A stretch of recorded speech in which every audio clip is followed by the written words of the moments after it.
this section, this first section of chapter 5, we are going to be talking about basically the fundamental trig identities. And these are going to be rules that you use to basically change the way expressions look, but not change what they actually are. So we're going to be manipulating expressions that have trig functions in them. We're going to make them look different.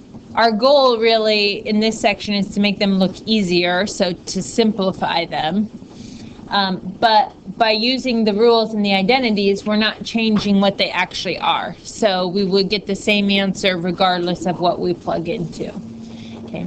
I'm going to start with a slide just about factoring expressions that have trig functions in them. Okay. So this is what I'll say about factoring trig expressions. It is the same as factoring polynomials. Okay, so think about how you can factor polynomials and all the different methods of factoring that you have from polynomials. An example of factoring polynomials: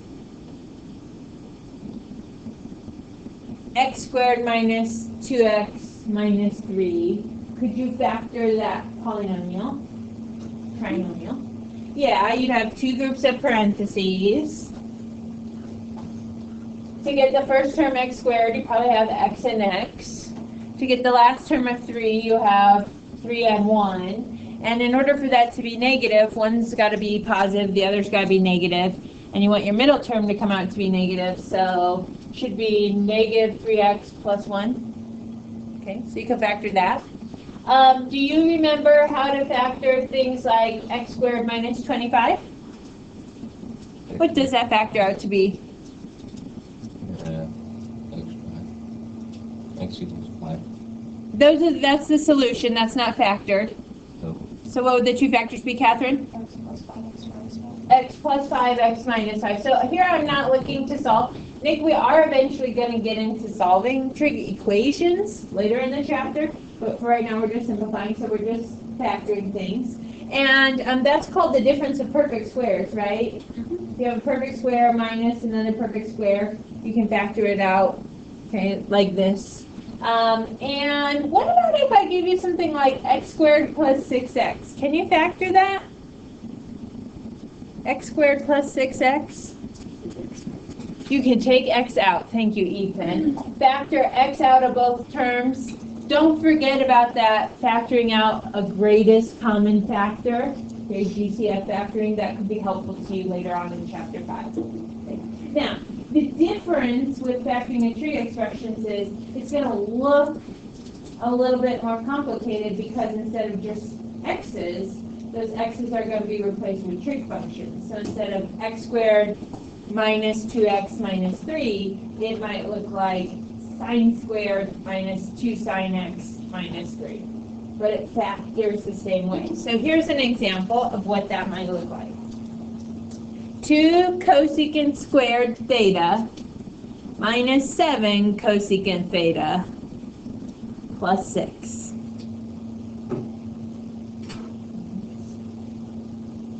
Two cosecant squared theta minus 7 cosecant theta plus 6. You're going to have to kind of train your brain in chapter 5 to be able to see these things with trig functions a little bit differently. So when I come across something like that where I have 3 terms that are being added or subtracted, I'm thinking about them, and in my brain, here's my little thought bubble, I'm seeing this as 2x squared minus 7x plus 6. I'm seeing that really as a polynomial, a trinomial, okay, where the cosecant thetas are really just x's. So then I think about how could I factor something. I would factor it just the same way I had factored x squared minus 2x minus 3. I'd start right here with this first term, 2 cosecant squared theta. In order to multiply the first terms in both parentheses and get that value, I must be multiplying a 2 cosecant theta and a cosecant theta. So those would be the first terms in the parentheses.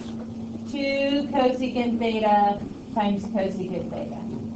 And then if you redistribute, if you multiply that out, you'd get the 2 cosecant squared theta. Now I can kind of put my focus in the back here. So I'm thinking like, what kind of numbers, my last terms will give me that last term of 6. What kind of numbers or what are the factors of 6? So I'm thinking about 1 and 6 and 2 and 3. And then I use a method of factoring that is guess and check. So like, I usually do this in my head, but I'll jot things down for right now. I would just plug in 1 and 6. And then I'm thinking about my outside term would be 12 cosecant theta. My inside term would be 1 cosecant theta. Is that going to get me my middle term of -7? Yeah. So then I would erase those, or in my head, I would just think about flipping them, 6 and 1. 2 cosecant theta, 6 cosecant theta, not what I want. Okay, so if it's gonna work, it's gotta be the 2 and the 3. And you might think about, okay, where should I put 2, where should I put 3? If I do 2 in the second group and 3 in the first group, then my outside term will be 4 cosecant theta. My inside term will be 3 cosecant theta, and those will add to 7 cosecant theta. They'll be negative 7 cosecant theta if they're both negative. And a -3 times a -2 would make that +6 at the end. So some people have different methods for factoring. You were taught a little thing for factoring. If you use that and it works well for you, apply that to trig functions. I just use guess and check. So you should be able to check it and make sure that it is actually the same thing. Could you try to factor sine squared theta minus cosine squared theta? Sine squared theta minus cosine squared theta. Give it a go.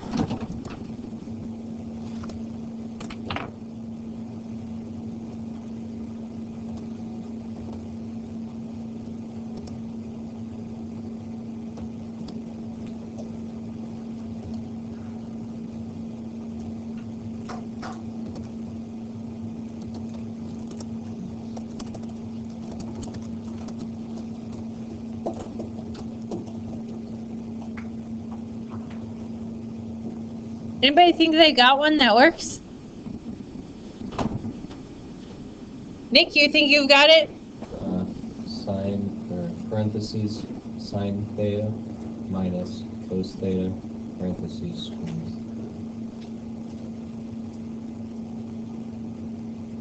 Because you would just distribute the square? Because x minus 4 squared is just x squared minus 16 or plus 16? I don't know.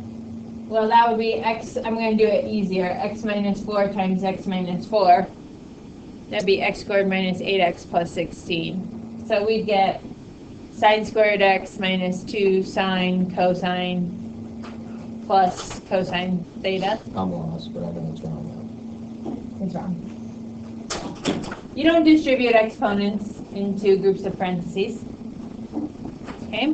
Anybody else think they've got one that works? Oh, Jordan. I multiplied that by sine of theta plus. What are you utilizing right there? Do you know? No? What's she writing out?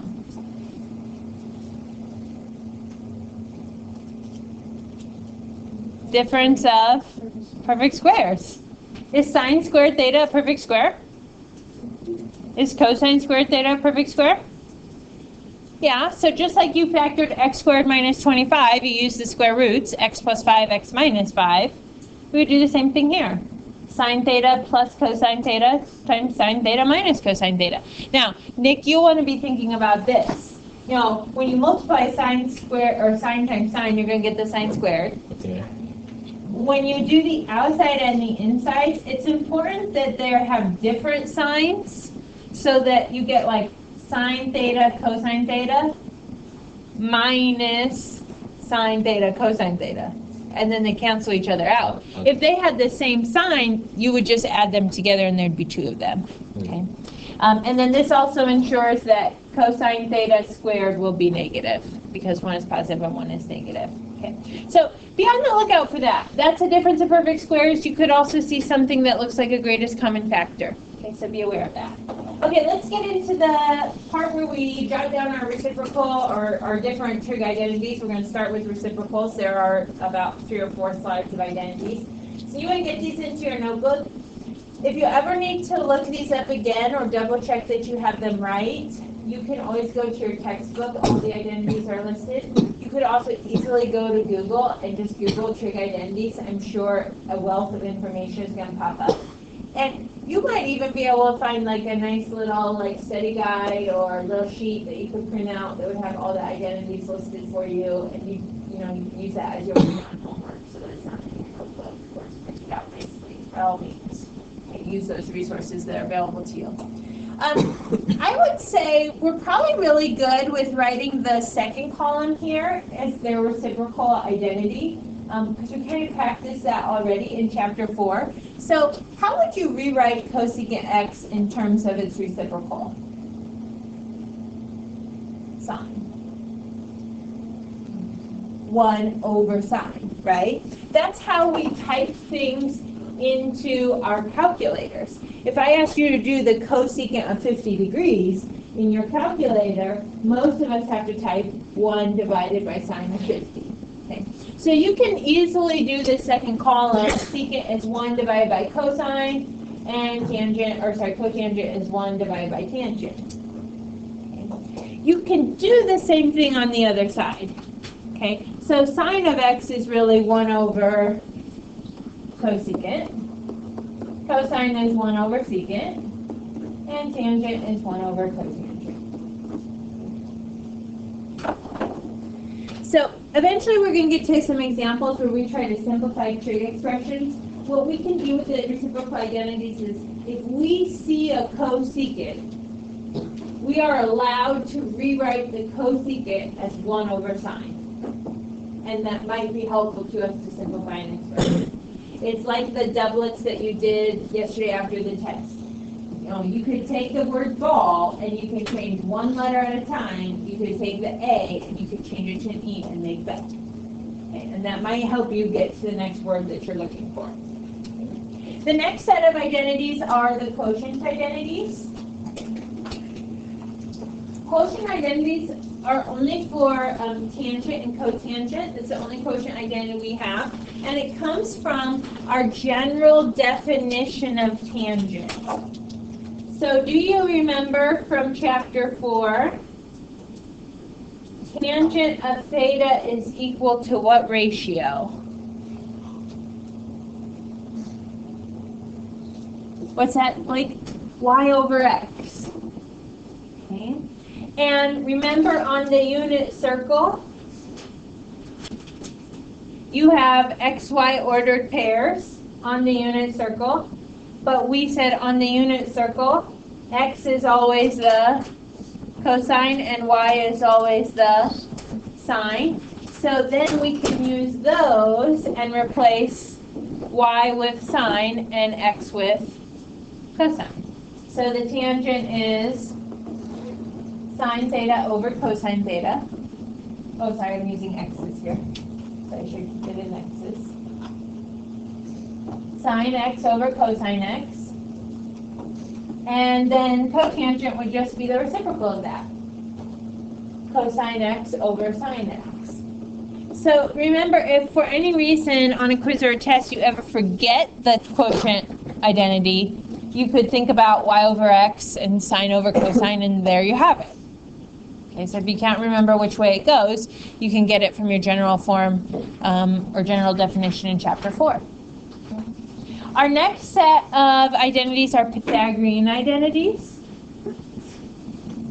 So Pythagorean identity, you obviously think of Pythagorean theorem, which is a squared plus b squared equals c squared. And again, this can be derived from your knowledge in chapter 4. I'm still thinking about that unit circle. I'm thinking about that ordered pair, cosine x, sine x.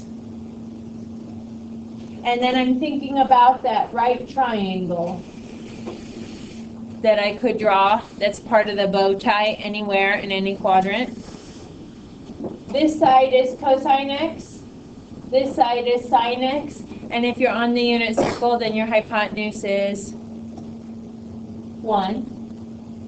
So if we use this right triangle and we do a squared plus b squared equals c squared, we get sine squared plus cosine squared equals 1. Now, you can use that to help you derive the other Pythagorean identities. We're not going to do that right now because we have enough time for our examples. But write these down. 1 plus tangent squared x is equal to secant squared x. And also 1 plus cotangent squared x is equal to cosecant squared x.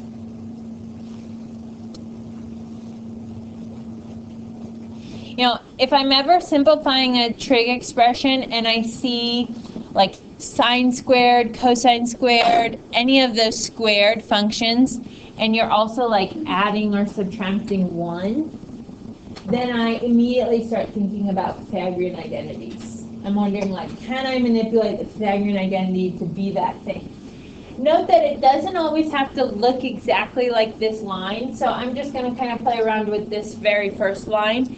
I can use that Pythagorean identity to find other things that match. So if I subtract cosine squared from both sides, I know that anytime I see 1 minus cosine squared x, it really is sine squared x. So I could make that substitution.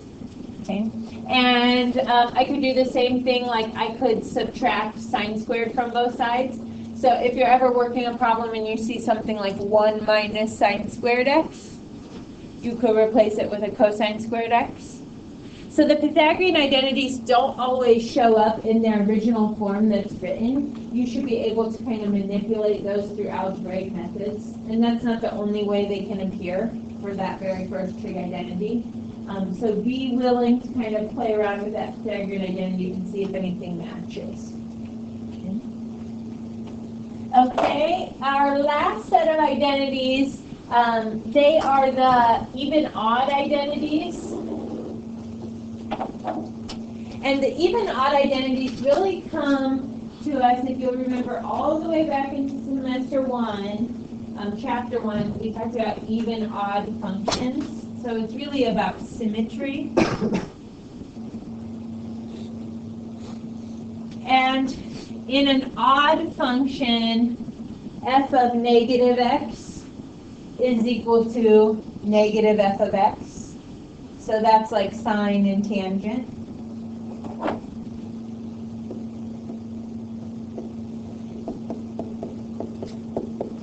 Okay, so that's odd. So if you see the sign of negative x, you know that that's really just negative sine x. You just pull the negative outside, out front. In the even functions, they're symmetric to the y-axis.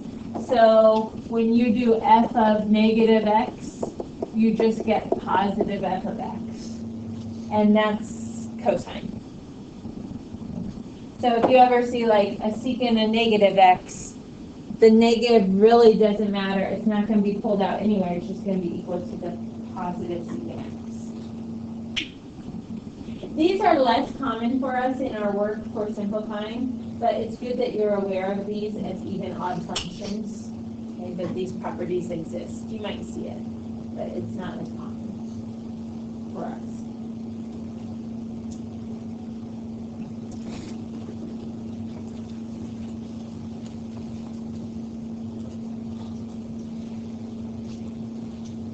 Okay, so that concludes a long list of identities. Know that in preparation for your first quiz in Chapter 5, which looking at your gold sheet, what day is that? When's your first quiz?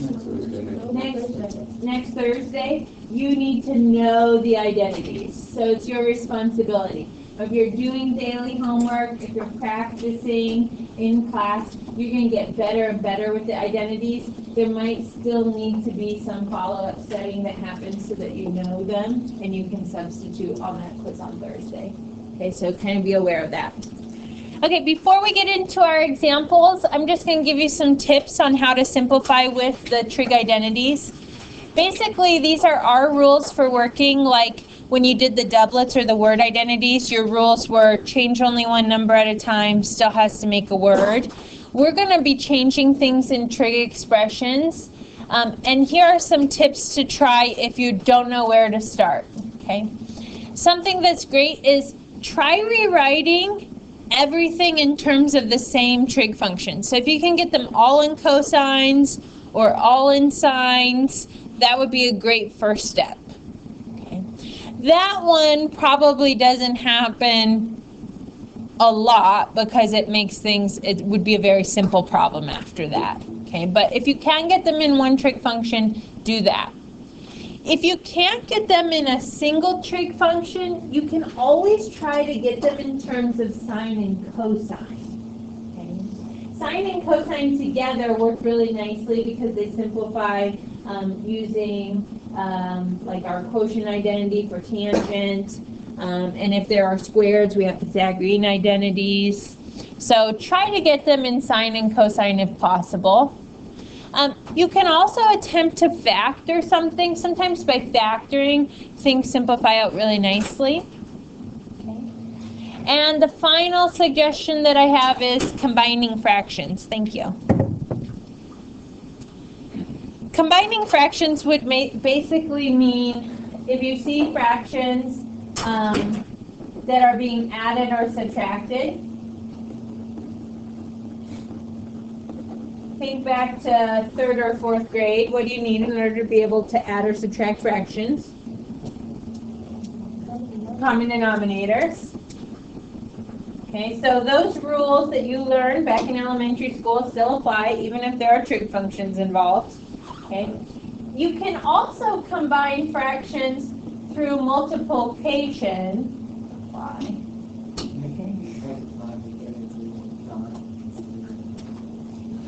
Multiply. And here you can check if you can cross cancel sometimes, or really you can just multiply across. So if you see fractions that can in some way be combined, either through addition, subtraction, or multiplication, it's not terrible to try to combine them. That might just make your life a little bit easier. Okay, so don't be scared to do that. On the other hand, sometimes you want to break them apart, like with factoring. Okay, so it could go either way. And remember, there's not one right way to do every single problem. This is just like those word identities. I did it one way. You could have done it a different way with different words. So I can do it one way. Catherine can use different order, different identities, and we still get the same answer in the end. Okay, let's look at an example. Cosine squared x times cosecant x minus cosecant x. Our job is to simplify this, meaning we want to work to make this look easier. Okay, think about simplifying as making the final answer look better than the original, easier than the original. Look back at those like 4 tips that I gave you and kind of think through those 4 tips. Do any of these apply? Will we be able to write all of that in one trig function? No, cosine squared, cosecant, we'll have cosine and sine, so maybe not one trig function. Could you write them in terms of sine and cosines to start? Yeah, you could. You change your cosecants with the reciprocal identities. The 3rd bullet point is factoring. Can you factor?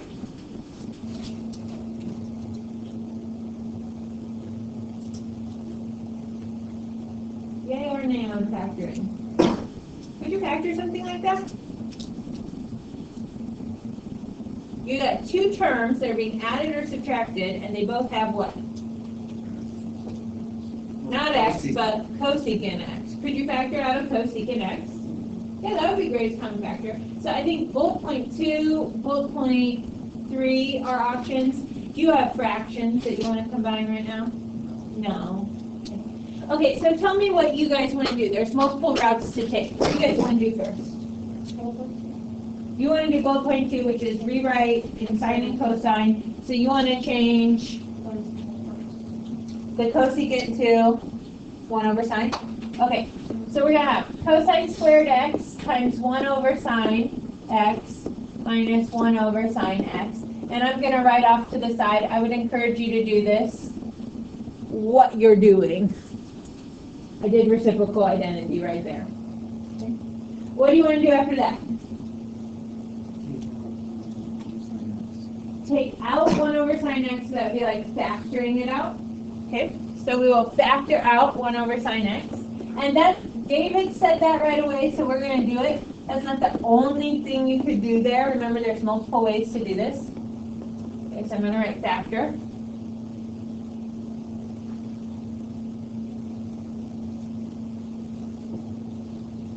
I'm looking at the 1 over sine x that we just factored out. I mean, really the only thing I can do with that is change it back to cosecant, which I don't know how that would help me, so I'm going to leave it alone. So I'm really going to focus on cosine squared x minus 1. When you look back at all of the trig identities we just wrote down, it looks most like, oh, you could do difference of perfect squares. You could factor again. You'd end up with cosine x plus 1, cosine x minus 1. I'm not sure that that makes it look any better. You know what I'm saying? Because nothing cancels. But that's a good thing to look for. Trig identity looks like a Pythagorean identity to me. Okay, so it's got cosine squared and it's got the 1. So I'm thinking about my first Pythagorean identity, sine squared plus cosine squared x equals 1. And I'm going to have to do some manipulation. Like, can I make that identity look like cosine squared x minus 1? I think I have already positive cosine squared x. I could get a minus 1 if I subtracted 1 from both sides. So then I'd have sine squared x plus cosine squared x minus 1 equals 0. And then to get that cosine squared x minus 1 all by itself, I'd have to subtract sine squared. So I'm at cosine squared x minus 1 equals negative sine squared x. So that matches, which means I could replace this whole piece, cosine squared x minus 1, with negative sine squared x. And by doing that, we just got it in one family, right? We got it all in terms of sine, so that's a good thing to do.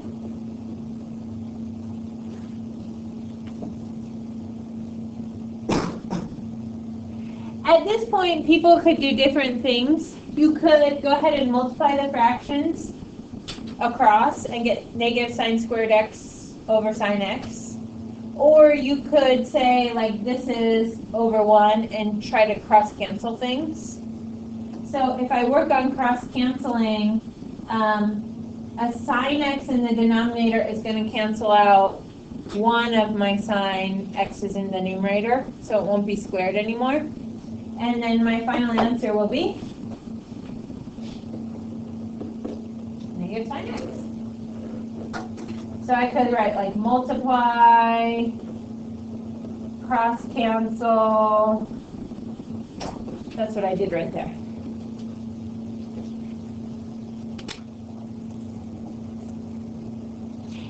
Again, I took it a route in some cases. I took suggestions from David or different people. What do we want to do? Emily said we want to rewrite it as reciprocal.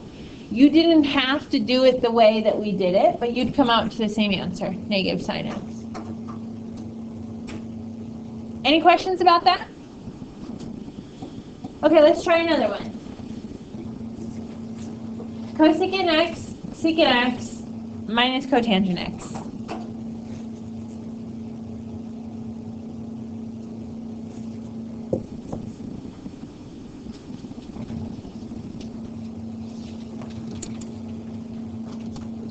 Look it over and think about your bullet points.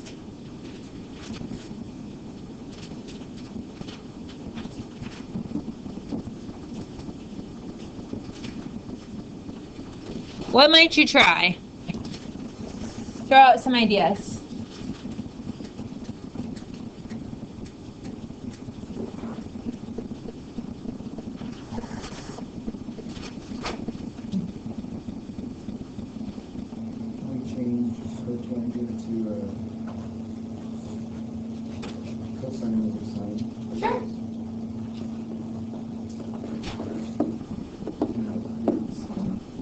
And then we might change cosecant and secant. Okay, I like that. So I'm going to write over here on the side, I did reciprocal and quotient properties on this one. Did reciprocal for this first two and quotient for the next one. Okay, that's nice. Now it's all in sines and cosines. What do you want to do next? I see two different ways I can take it.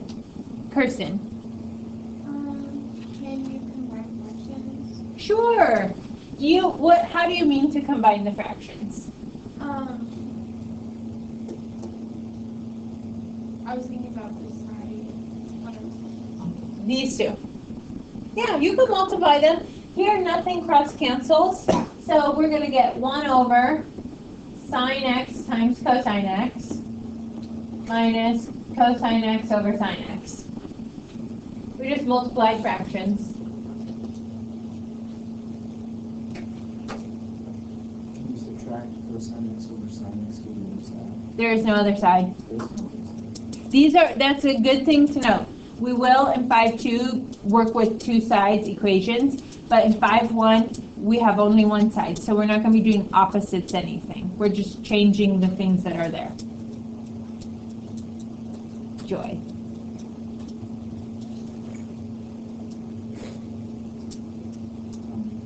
Could we multiply the sine x to the whole? No, because you'd need another side to be able to do that. You can't introduce something that's not there. You can only change the things that are there. So like you're changing the way they look, but you're not changing what they are. How many fractions do you see? Now I see only 2. What might you do? Get a common denominator. Could you add or subtract these? If they had common denominators, this denominator has sine, cosine. This one has only sine, so I'm going to have to multiply it by cosine x. And if you're okay with this, I'm just going to do my subtraction in that line. So my denominator is now going to be sine x cosine x. And in the numerators, I would have 1 minus cosine squared. Because this will be cosine squared x over sine x cosine x. So 1 minus cosine squared x. So I just subtracted fractions. You might say common denominator, something like that. You could put multiple steps down if you needed to.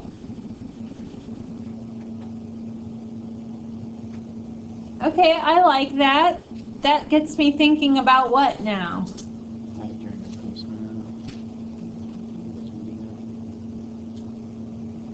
Of what part? The numerator or the denominator? Or you mean canceling? Cancel. You are not allowed to cancel out cosine because in the numerator it is not a factor, it is a term. There's a plus or minus. We could think about, remember David said on the last one, that's the difference of perfect squares. 1 minus cosine x, 1 plus cosine x. Does that help? No. So what else do we think about? Does this look like a Pythagorean identity? So we're going to check. Is there a way to get sine squared x plus cosine squared x equals 1 to look like 1 minus cosine squared? Just subtract cosine squared, right? So sine squared x is 1 minus cosine squared x. Meaning I could take this whole numerator and just write sine squared x.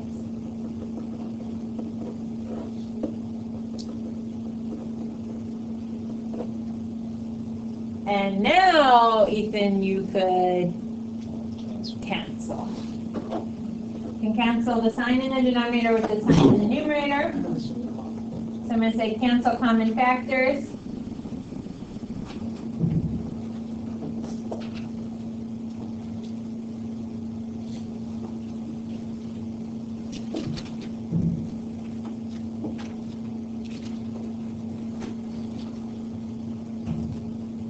And so I have sine x over cosine x, which I could really write as tangent x.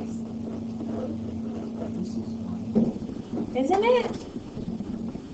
It's just like those word identities, but with trig functions.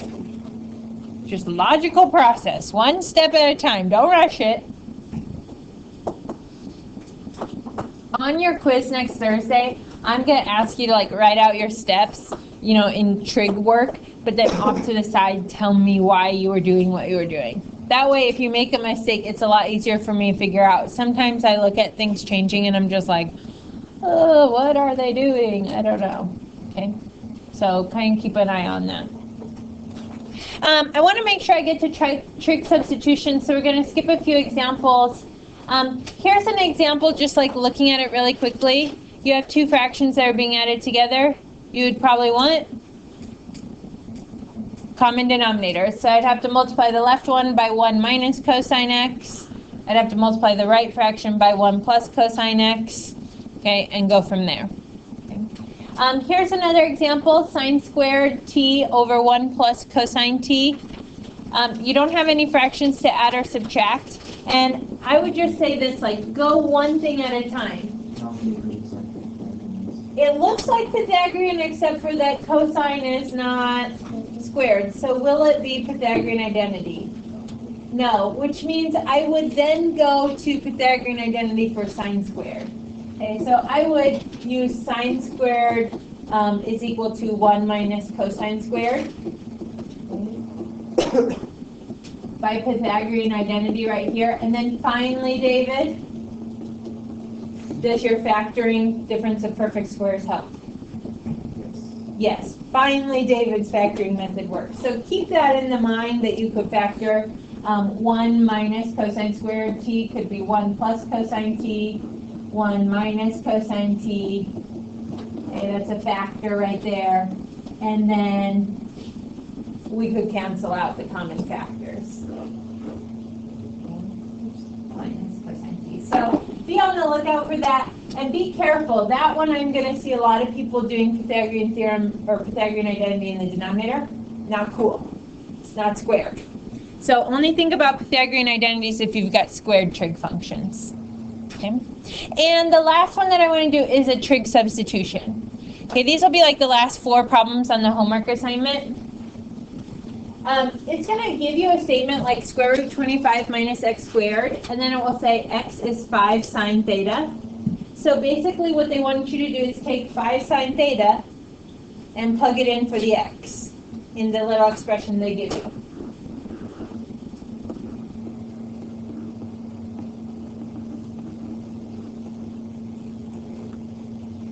So I want to square all of x. I'm going to protect that 5 sine theta with a group of parentheses. I'm just doing a substitution. That's all that is. Sub it in for the letter that it's equal to. Okay. When you square 5 sine theta, you square the 5 and also the sine. That's power of a product. So you get 25 minus 25 sine squared theta under the square root. And then you've got 2 things added or subtracted. What do they have in common? 25. So I'd factor out the 25. 1 minus sine squared theta.